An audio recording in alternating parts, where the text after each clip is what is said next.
monthly totals in 19, which is 2 below normal. The yearly totals in...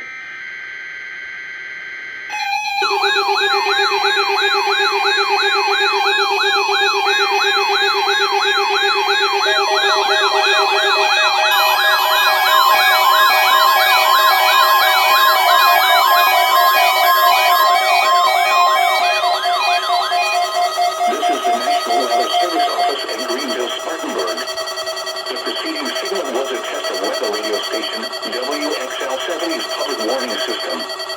During potentially dangerous weather situations, specially built receivers can be automatically activated to warn of an impending hazard.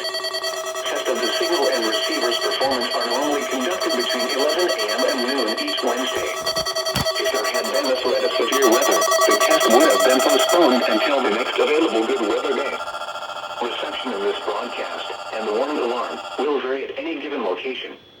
This variability, normally more noticeable at greater distances from the transmitter, can occur even though you are using a good quality receiver in good working order. The warning alarm will be activated for hazardous watches and warnings.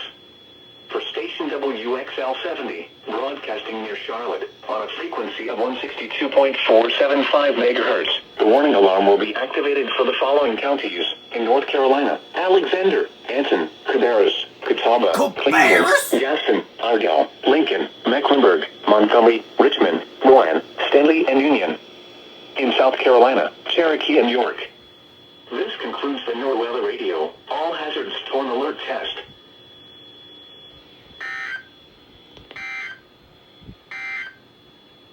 The Charlotte, North Carolina... You didn't activate! And you're a possessed prey!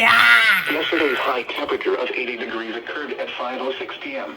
That concludes this test. It was almost a perfect activation, too. Yesterday's low temperature of I know that. 44 degrees occurred at 4:51 a.m. The normal low is 56.